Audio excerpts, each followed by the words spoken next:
শান্ত মুমিনুলদের batting ঝড়ে দিশেহারা হাসান শাহিনরা, মিরাজ নাহিদদের ফাইপারে রিজওয়ানদের হাত ছেড়ে বাঁচা।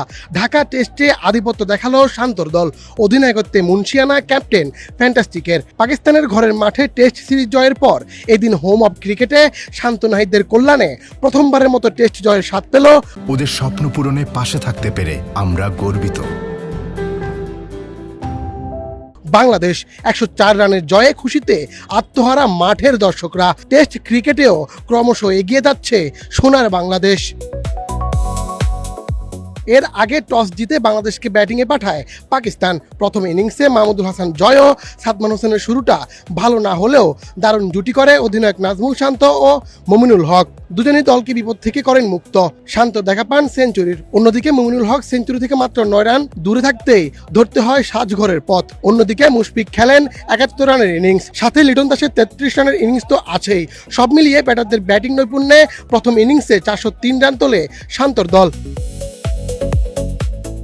অন্যদিকে পাকিস্তানের ওপেনার আজান আওয়াইজ অভিষেক ম্যাচে পান সেঞ্চুরির দেখা, সাথে আবদুল্লাহ ফাজাল, সালমান আলী আগা, রিজওয়ানদের ব্যাটিংয়ে সব উইকেট হারিয়ে পাকিস্তান তুলে নেয় 384 রান, যেখানে 27 রানের লিড পায় বাংলাদেশ। দ্বিতীয় ইনিংসে আবারও ব্যর্থ বাংলাদেশ দলের ওপেনাররা, সেই শান্ত মুমিনুলরাই ধরেন হাল। এ সময় শান্ত মুমিনুল ছাড়া আর কেউই সেভাবে দলের হাল ধরতে পারেননি। শান্ত তো এদিন ব্যাক টু ব্যাক সেঞ্চুরির কাছ থেকেই ফেরত গেলেন। নোমান আলীর বলে সুইপ খেলতে গিয়ে এলবিডব্লিউর শিকার হন শান্ত। 87 রানে ধরেন সাজঘরের পথ। এর আগে মুমিনুল ফেরেন 57 রান করে।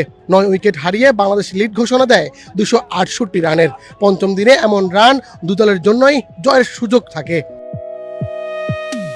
বাংলাদেশের দেওয়া টার্গেটে ব্যাট করতে নেমে 3 রানের মাথায় ইমামুল হককে সাজঘরে ফেরান স্পিড স্টার তাসকিন আহমেদ। এরপর দলীয় 57 রানে আজান আওয়াইজকে বোল্ড করেন মেহেদি মিরাজ। 68 রানে শান মাসুদকে নিজের গতিতে পরাস্ত করেন নাহিদ রানা। এরপর আবদুল্লাহ ফজলকে ফেরান তাইজুল। সালমান আগাকে তাসকিন ফেরালে মাঠের মোমেন্টাম যায় বাংলাদেশের দিকে।